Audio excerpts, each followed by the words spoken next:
வணக்கம் எல்லாருக்கும். நம்ம டெல்லியில் ஜந்தர் மந்தரில் இளைஞர்கள், மாணவர்கள், பெற்றோர்கள் எல்லாருமே உங்களுக்கே தெரியும், கிட்டத்தட்ட 3 வாரங்களுக்கு மேலாக இந்த போராட்டம் நடந்துட்டு இருக்கு. இந்திய மாணவர்களுக்கு, இளைஞர்களுக்கு அவங்க நம்பிக்கை இழந்துட்டாங்க. இந்தியன் எஜுகேஷன் சிஸ்டத்தில் குறிப்பாக அரசு தேர்வுகள் அது நடத்துகிற நேஷனல் டெஸ்டிங் ஏஜென்சி, தேசிய தேர்வு மையம், அவங்க தான் எல்லா அரசு தேர்வு நடத்துகிறாங்க. நீட் முதற்கொண்டு இப்போ கிட்டத்தட்ட இந்த 10 வருஷத்தில் 150 சம்பவங்கள் மேலே இந்த மாதிரி கொஸ்டின் பேப்பர் லீக் ஆகிருக்கு. பல்வேறு முறைகேடுகள் நடந்திருக்கு.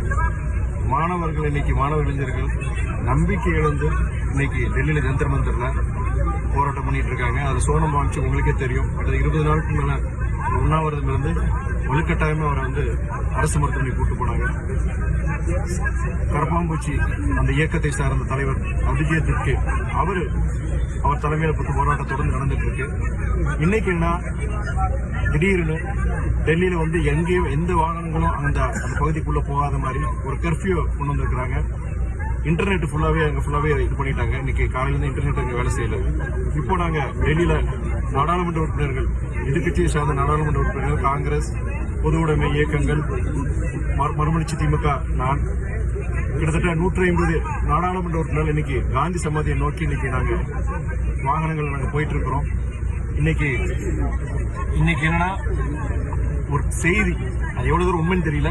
நேஷனல் செக்யூரிட்டி ஆக்ட், தேசிய பாதுகாப்பு சட்டத்தின்படி அந்த போராட்டத்தை நசுக்கிறதுக்கு, அந்த போராட்டக்காரங்களை கைது பண்றதுக்கு டெல்லி போலீஸ் கமிஷனருக்கு அவங்க ஏதோ அதிகாரம் கொடுத்ததா, ஒன்றிய அரசு அதிகாரம் கொடுத்து தகவல் வருது. நாங்க இப்போ பஸ்ல 2 பஸ்ல நாங்க எல்லா நாடாளுமன்ற நாங்களே ஏற்பாடு பண்ணி நாங்களே அந்த இடத்துக்கு போறோம். ஆனா விடுவாங்களான்னு எனக்கு தெரியல. கைது செய்யலாம்.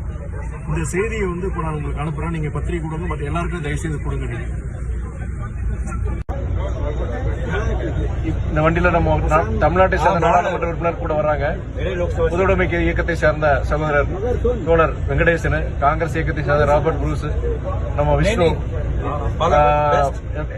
எல்லாம் போயிட்டு இருக்கோம். ஆனா விட மாட்டாங்க. பஸ்ல இருக்கோம். கிட்டத்தட்ட 10 காமன் நேரம் பஸ்ல இருக்கிறோம். நாங்க தடையை மீறி போய் அங்க காந்தி சமாதியில இருந்து நாங்க அங்க ஒரு மாதிரி பேரணி மாதிரி போன நினைச்சிட்டு இருக்கிறோம். நாங்க வணக்கம்.